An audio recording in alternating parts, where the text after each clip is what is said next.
Hello students, I am अनुराग। आज अपन जो है इंडियन इको का बहुत ही इंपॉर्टेंट टॉपिक लेने वाले हैं। This is rural development. Basically theoretical topic है, बट इसमें आपको काफी सारी चीजें सीखने को मिलेंगी कि रूरल डेवलपमेंट के लिए क्या क्या जो प्रोग्राम्स हैं किए जा रहे हैं और क्या क्या चीजें हैं, क्या चैलेंजेस हैं और क्या बेनिफिट्स हैं, सब चीजें आपको इसमें बताई जाएंगी। तो चलिए स्टार्ट करते हैं। सबसे पहले जो अपना पॉइंट आ रहा है वो है मीनिंग। रूरल डेवलपमेंट का मीनिंग क्या है? देखो, रूरल का मतलब है गांव का एरिया। गांव का एरिया का डेवलपमेंट तभी हो सकता है जब वहाँ इंफ्रास्ट्रक्चर बढ़े। ठीक है, इंफ्रास्ट्रक्चर का मतलब है वहाँ रोड्स हो, वहाँ पानी की सुविधा हो, वहाँ पावर यानी बिजली की सुविधा हो, बैंकिंग हो, ट्रांसपोर्टेशन हो, इंटरनेट हो। ये सब इंफ्रास्ट्रक्चर वहाँ बढ़ेगा तो वहाँ डेवलपमेंट अपने आप ही हो जाएगा। तो रूरल डेवलपमेंट का मतलब है इन सब चीजों का डेवलपमेंट उस एरिया में होना चाहिए। सही है। अब प्रोसेस की सर इसमें क्या क्या आपको करना पड़ेगा? आपको इसमें लैंड रिफॉर्म्स करने पड़ेंगे। सही है। आपको वहां फाइनेंस की सुविधा जो है वो देनी पड़ेगी। हर टाइप का जो है प्रोसेस जो कि इन सब कामों में काम आ सके, वहां का इंफ्रास्ट्रक्चर बढ़ सके, वो सब चीजें इसके लेनी है। Rural growth. अब रूरल ग्रोथ का मतलब क्या है? गांव का विकास। वो कैसे होगा? डेफिनेटली इंफ्रास्ट्रक्चर से। तो क्या क्या चीजें इसके अंदर आती हैं वो भी चीज आपको देखनी होगी। सही है। तो रूरल ग्रोथ जो है बेसिकली बहुत सारी चीजों पे टिकी हुई है। जैसे कि अपन इंफ्रास्ट्रक्चर को लेते हैं, फाइनेंस को लेते हैं, इलेक्ट्रिसिटी है, पावर है, पानी है, सब चीजें इसमें आएंगी। इसमें सबसे पहला पॉइंट आपका आएगा sources of rural credit. Rural credit यानी क्रेडिट से मतलब लोन है, फाइनेंस है। दो टाइप का होता है, एक तो होता है नॉन इंस्टीट्यूशनल सोर्सेज। सबसे पहले बात तो ये है कि सर लोन की जरूरत ही क्या है? देखो, किसानों को बहुत सारे कामों के लिए लोन की जरूरत होती है। फॉर एग्जांपल, मान लो उनको बीज खरीदने हो, फर्टिलाइजर्स खरीदने हो, और बड़ा अगर काम करें तो ट्रैक्टर खरीदना हो, उन सब के लिए उनको फाइनेंस चाहिए। अब ये फाइनेंस उनको चाहिए तो नॉन इंस्टीट्यूशनल सोर्सेज होते हैं। तो नॉन इंस्टीट्यूशनल यानी वो अपने रिश्तेदारों से ले सकते हैं, उस गाँव के किसी सेठ से या जमींदार से, उनसे ले सकते हैं। लेकिन वो इंटरेस्ट रेट बहुत ज्यादा चार्ज करते हैं, इससे इनका क्या होता है? एक्सप्लॉयटेशन होता है। सही है। और ऐसे अपन यहाँ देखेंगे इंस्टीट्यूशनल सोर्सेज। इंस्टीट्यूशनल सोर्सेज से मतलब ऐसे कोई इंस्टीट्यूशंस बना दिए गए हैं जो कि गांव के किसानों को लोन देते हैं। सही है। कौन कौन से हैं अपन देख रहे हैं? कोऑपरेटिव क्रेडिट है। कोऑपरेटिव क्रेडिट में क्या होता है? काफी सारे जने मिल जाते हैं और मिलकर अपना एक कोऑपरेटिव बैंक बना लेते हैं। आरआरबी। सही है। Regional rural banks, NABARD, national bank for agriculture and rural development, ये इनका एपेक्स बैंक होता है, सबसे बड़ा बैंक होता है। ये क्या है, कब इसका एस्टेब्लिशमेंट हुआ? 12 जुलाई 1982 को इसका एस्टेब्लिशमेंट हुआ था। इसके क्या काम है वो भी अपन यहाँ देखेंगे। सेल्फ हेल्प ग्रुप मतलब खुद की हेल्प के लिए ग्रुप बना लेते हैं, छोटी छोटी सेविंग्स इकट्ठी करके एक दूसरे को लोन देते हैं, ये भी अपन यहाँ समझेंगे। देन फिर इसका आएगा क्रिटिकल अप्रेजल्स की सर इसमें क्या कमियां रही? भाई हमने इतने इंस्टीट्यूशन तो बना लिए, पर क्या इन्होंने इतना प्रॉपर्ली वर्क किया? तो उसका एक क्रिटिकल असेसमेंट आएगा। देन आएगा एग्रीकल्चर मार्केट सिस्टम। होता क्या है? फार्मर जो है वो अपना माल बेचने के लिए कहाँ जाता है? मंडी जाता है। लेकिन वो डायरेक्ट नहीं जा पाता, बीच में क्या होते हैं? मीडिएटर होते हैं, मिडिल मैन जिन्हें अपन कहते हैं। सही है। ये इनकी कमाई का एक हिस्सा लेते हैं, इससे फार्मर की कमाई क्या हो जाती है? कम हो जाती है। तो एक एग्रीकल्चर मार्केटिंग सिस्टम जो है वो होना चाहिए, जिससे कि फार्मर को अपनी कमाई जो है वो प्रॉपर मिल सके। लेकिन इसमें कुछ प्रॉब्लम फेस बाय फार्मर है, क्योंकि फार्मर के पास ट्रांसपोर्टेशन इतना अच्छा नहीं है, उसके बाद इंटरनेट की इतनी अच्छी जानकारी नहीं है कि मंडी में क्या रेट चल रहे हैं उसको पता लग सके। मिडिल मैन उसे बेवकूफ बनाता है इस पूरे प्रोसेस में। तो उसके सबके एलिमिनेशन प्रोग्राम क्या रहेंगे उनको अपन देखेंगे। Then major to improvement agriculture market. इस एग्रीकल्चर मार्केट को डेवलप करना हो यानी फार्मर डायरेक्ट ही मंडी में जाके अपना सामान बेच ले, मिडिल मैन की जरूरत ही ना पड़े, ब्रोकर नहीं देनी पड़ेगी, कमीशन नहीं देना पड़ेगा, तो अपने आप ही फार्मर के खर्चे कम हो जाएंगे। फार्मर के खर्चे कम हो जाएंगे तो फार्मर की इनकम अपने आप ही बढ़ जाएगी। सही है। तो इसके लिए गवर्नमेंट ने जो है क्या मेजर्स किए? तो एक तो है minimum support price. Minimum support price में आप देखेंगे कि गवर्नमेंट जो है फार्मर्स को सपोर्ट करने के लिए प्राइस कर देती है। मान लेते हैं फॉर एग्जांपल 15 रुपए कर देगी उनकी। अब मार्केट में वो 10 रुपए का हो, लेकिन गवर्नमेंट कहती है नहीं, तुम मार्केट में मत बेचो, हम तुम्हें 15 रुपए में हम तुमसे खरीद लेंगे, जितना माल भेज दो हमको, हम खरीद लेंगे।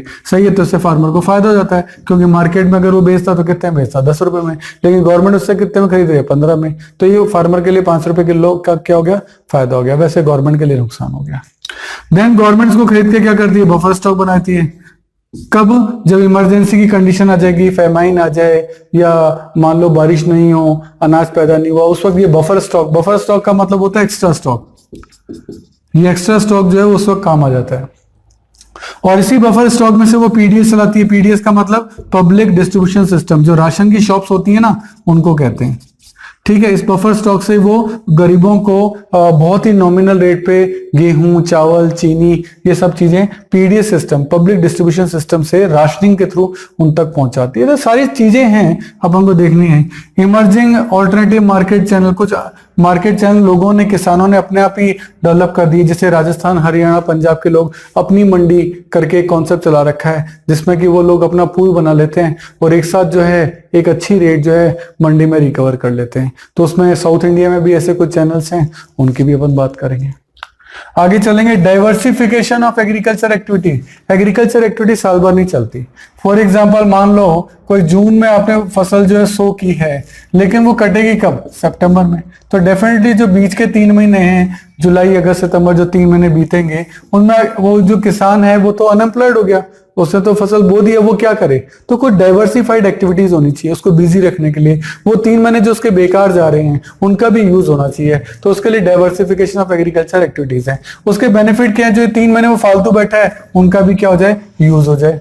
उनका यूज हो जाएगा तो उसको बेचारे को कुछ एक्स्ट्रा इनकम हो जाएगी, क्योंकि उसका तो बेचारे की बारिश की मार वैसे ही रहती है। कई बारिश ज्यादा हो गई तो बाढ़ आ जाती है, वैसे फसल डूब जाती है। बारिश नहीं हुई तो अकाल पड़ जाता है, उसकी फसल वैसे नहीं उगती है। तो इसीलिए 3 महीने में अगर उसको कुछ एक्स्ट्रा एक्टिविटी करने को मिल जाए तो उसके लिए एक्स्ट्रा इनकम हो जाएगी, जिससे कि वो अपने वेरियस लॉसेस को क्या कर सके? कवर कर सके। तो अब इसके भी टाइप हैं, कितने टाइप के ये आपकी डाइवर्सिफिकेशन एक्टिविटीज होती है। एक तो होता है क्रॉप प्रोडक्शन, कि क्रॉप में वो डाइवर्सिफिकेशन लाए कि क्रॉप जो है बदल बदल के बोए। इससे क्या होता है कि सोल की जो मिट्टी की जो प्रोड्यूसिंग कैपेसिटी है वो बनी रहती है। अगर आप एक ही फसल लगातार बोते रहोगे ना, तो जो सॉइल है वो खराब हो जाती है। सही है, तो आपको फसल बदल बदल के बोना चाहिए। या फिर अपने फार्म में फसलों को ऐसे कुछ कैचमेंट एरिया बना दो, अलग अलग टाइप की फसल बो, जिससे कि आपको सभी टाइप की फसलों का फायदा मिल सके। और एक होती है, आप दूसरी प्रोडक्टिव एक्टिविटी चालू कर दो। ये तो फसल का है, क्रॉप का है। क्रॉप के अलावा डाइवर्सिफिकेशन होता है अदर प्रोडक्टिव एक्टिविटीज, जैसे आप एनिमल हस्बेंड्री कर लो, यानी अपने यहाँ जो है मुर्गी पालन आप कर सकते हो, या कैटल्स वगैरह जो है उनको पाल सकते हो। उनकी ब्रीडिंग है या उनका जो लेदर है वो आपके काम आ सकता है। आप डेयरिंग कर सकते हो, आप जो गाय भैंसे पाल सकते हो, उनसे दूध वगैरह का, पनीर का काम आप चालू कर सकते हो। आप फिशरीज, मछलियां पालने का काम, हॉर्टिकल्चर, फूलों की खेती या किसी जड़ी बूटी की खेती आप करना चाहो। आजकल फूलों की खेती का बहुत चल रहा है। इवन 91 से लेकर 2003 तक इसका गोल्डन पीरियड था, जब इस बिजनेस का बहुत डेवलपमेंट हुआ। और फिर भी फूलों का बिजनेस आजकल शादी ब्याह वगैरह में काफी काम आता है। देन आईटी, इंफॉर्मेशन टेक्नोलॉजी, की फार्मर तक जो है सारी इंफॉर्मेशन जो है मंडी की पहुंच सके, वो सब चीजें को आप डेवलपमेंट कर सकते हो। एक बहुत ही इंपॉर्टेंट कॉन्सेप्ट आ रहा है, एग्जाम में पूछा जाता है। वैसे ये सभी एग्जाम में पूछे जाएंगे, वेरी इंपॉर्टेंट है। इनमें से कोई भी एक एक्टिविटी उठा के टीचर आपसे पूछ सकता है। जो लास्ट की मैं बात कर रहा था, that is organic farming. Organic farming क्या होती है कि आप जो बीज हैं वो देसी यूज करें, आप HYV सीड यूज ना करें। इसके अलावा जो आप उसमें खाद डाल रहे हैं वो भी आप जो कंपोस्ट खाद है वो डालें। खेत में बनी हुई खाद या जानवरों के गोबर वगैरह है उनको यूज करें, ना कि आप पेस्टिसाइड्स वगैरह का यूज करें, क्योंकि पेस्टिसाइड जो है वास्तव में थोड़े जहरीले होते हैं। वो जमीन को भी जहरीला कर देते हैं, और इसके अलावा जो उससे जो एग्रीकल्चर हो रही है, जो क्रॉप हो रही है, वो भी बहुत बेनिफिशियल नहीं होती है। दैट्स वाई ऑर्गेनिक फार्मिंग का हो रहा है। इसमें क्या होता है, हर चीज देसी होती है, इसमें केमिकल्स वगैरह का यूज नहीं के बराबर होता है। दैट्स वाई आजकल कई देश जो है वो केवल ऑर्गेनिक फार्मिंग ही करने लग गए हैं। कई लोग भी ऑर्गेनिक फार्मिंग जो है उसी का क्रॉप जो है वो खाना पसंद करते हैं, वही खाना खाना पसंद करते हैं। सही है, उसका स्वाद डेफिनेटली उससे अच्छा होता है अगर आपने टेस्ट किया हो। देन बेनिफिट्स की बात करें तो ऑर्गेनिक फार्मिंग से बीमारियों की संभावना कम रहती है, और एम्प्लॉयमेंट का एक नया सोर्स हो गया। चैलेंजेस ये हैं कि ऑर्गेनिक फार्मिंग महंगी पड़ती है, क्योंकि इससे प्रोडक्शन उतना नहीं हो पाता जितना कि आपके पेस्टिसाइड्स और HYV सीड्स में हो जाता है। तो इसमें प्रोडक्शन कम होता है तो कॉस्ट ज्यादा होती है, तो ये चीज महंगी पड़ती है। तो ये सब चीजें आप देखेंगे कि एग्रीकल्चर के लिए रूरल डेवलपमेंट कितना जरूरी है। रूरल डेवलपमेंट जो है उसमें बहुत सारी चीजें अपने देखी, क्या क्या डेवलपमेंट होने चाहिए। इन सब चीजों का सरकार को जो है, गवर्नमेंट को ध्यान रखना पड़ता है। और अब आगे का ये तो पूरा रोड मैप था, अभी तो मैं पॉइंट को केवल टच किया है। इनके बारे में डिटेल डिस्कशन जो है वो मैं चैप्टर के अंदर करूंगा, उसमें पूरी नोटिंग्स होंगी। PDF फाइल आपके साथ में लगी हुई है, आप उसे डाउनलोड कर लीजिए। नोट्स अपने सामने रखिए, आपको लिखने की कोई जरूरत नहीं है। क्यों? आपका टाइम बहुत कीमती है, आपके टाइम को बचाना बहुत जरूरी रही है, जिससे कम से कम टाइम में आपको ये चैप्टर जो है लर्न हो जाए। अपन वो टाइम लर्निंग को देंगे ना, बेफालतू नोट्स बनाने में अपना टाइम क्यों वेस्ट करें। तो देखिए एक टॉपिक आपका है एग्रीकल्चर फाइनेंस का, कि एग्रीकल्चर के लिए आपको जो पैसा चाहिए होता है, बैंक से लोन चाहिए होता है, उसका क्या है। तो उसके दो हैं आपका, on the basis of time और on the basis of purpose. ये जो लोन है, एग्रीकल्चर फाइनेंस का मतलब है लोन्स। ये एक तो टाइम पर्पस और एक आपका पर्पस है ना, दो बेसिस पे क्लासिफिकेशन किया गया है, एक तो टाइम बेसिस पे और एक पर्पस बेसिस। टाइम बेसिस यानी एक तो आपने शॉर्ट टर्म के लिए लोन लिया, शॉर्ट टर्म का मतलब है वो लोन जो 15 महीनों से कम के लिए हो, है ना। नॉर्मली सीड्स वगैरह के लिए ये लोन जो है फार्मर लेता है। एक है मीडियम टर्म लोन जो 15 महीने से 5 ईयर्स तक के लिए होता है, और एक होता है लॉन्ग टर्म लोन जो 5 साल से 15 से 20 साल तक चला जाता है। सही है, तो 3 टाइप के टर्म के लोन है, अलग अलग इनका बेसिस है, ठीक है। देन आता है पर्पस। पर्पस यानी आपने जो लोन लिया है फार्मर्स का यूज करेगा क्या। पहला है प्रोडक्टिव लोन, प्रोडक्टिव एक्टिविटीज के लिए, सीड्स के लिए लिया, लैंड रिफॉर्म के लिए लिया, या एग्रीकल्चर इंप्लीमेंट जैसे ट्रैक्टर या थ्रेशर के लिए लोन लिया, ये सब प्रोडक्टिव लोन है। अनप्रोडक्टिव यानी मान लो अपने घर में किसी मैरिज के लिए या कोई रिलीजियस सेरेमनी को सेलिब्रेट करने के लिए, इन सब के लिए लिया, तो वो लोन क्या कहलाता है, अनप्रोडक्टिव, क्योंकि उसका प्रोडक्टिव एक्टिविटी से डायरेक्टली कोई भी रिलेशन नहीं होता है। तो इस तरीके से ये आपका एग्रीकल्चर फाइनेंस का टॉपिक है। सही है। अगर आपको मेरे वीडियोस पसंद आ रहे हैं तो देखिए एक लाइक, शेयर और सब्सक्राइब तो बनता है, तो मेरी खुशी के लिए एक लाइक तो कर दीजिए। देखिए आपका टाइम बड़ा कीमती है, तो यदि नोट्स लिखने में आप अपना टाइम बचाना चाहते हैं और वर्कशीट भी गेट करना चाहते हैं, तो इन सभी की पीडीएफ का लिंक नीचे डिस्क्रिप्शन में गिवन है, आप वहां जाके देख सकते हैं। देखिए स्टूडेंट, जितने भी वीडियो हमने बनाए हैं उनके जितने भी क्वेश्चन मैं वीडियोस में करा रहा हूं, उनका लिंक आपको डिस्क्रिप्शन में दे रखा है। आप वहां से उस लिंक को डाउनलोड कर सकते हैं, उसका प्रिंट आउट निकाल सकते हैं। उसके बाद वो क्वेश्चन पेपर आप अपने सामने रखिए और देन आप वीडियो देखिए। उससे आपको फायदा ये होगा कि क्वेश्चन आपके सामने रहेगा। तो ये चीज़ जरूर से कर लेनी है। और मैं आपको एक बार स्पेशल बताना चाहता हूँ कि ये जो वीडियो है ये तो ट्रेलर है। अगर आपको हमारे सारे वीडियो देखने हैं तो आपको हमारी मोबाइल ऐप सब्सक्राइब करना चाहिए, उसका नाम है अनुराग क्लासेस, और इसमें आपको हमारे सारे वीडियो देखने को मिलेंगे।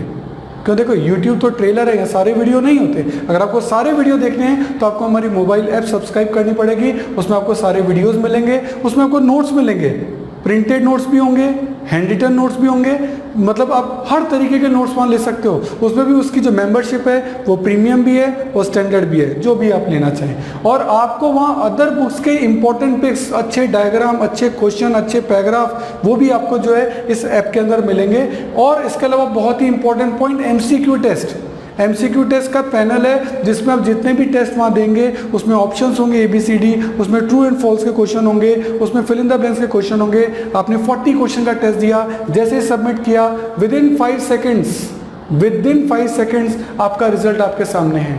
तो ये मोबाइल ऐप मैं जरूर चाहूँगा आप जरूर से सब्सक्राइब करिए। मेरा नंबर है 9829224488। आप ऑफिस आवर्स में कभी भी मुझे कॉल कर सकते हैं। Thank you.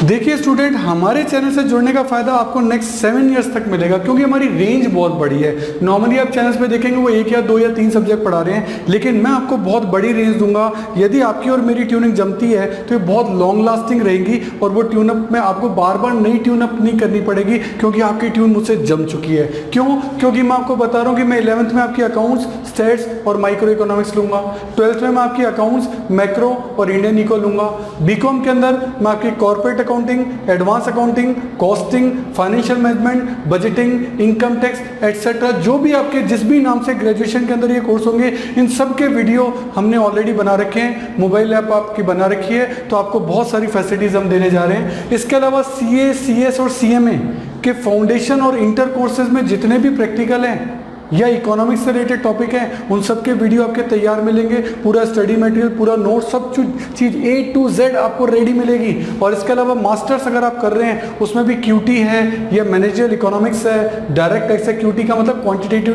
Techniques, direct tax है, इनडायरेक्ट टैक्स है, एडवांस टैक्स है, यानी पूरी कंप्लीट प्रैक्टिकल जितने भी न्यूमेरिकल सब्जेक्ट होते हैं सब आपको हमारे चैनल पे और हमारे मोबाइल ऐप पे मिलेंगे, जो कि आपको नॉर्मली बाकी चैनल्स पे नहीं मिलते हैं। हर साल आपको नए चैनल पे शिफ्ट होना पड़ता है, और यहाँ आपको एक ही चैनल पे कंप्लीट सॉल्यूशन मिलेगा।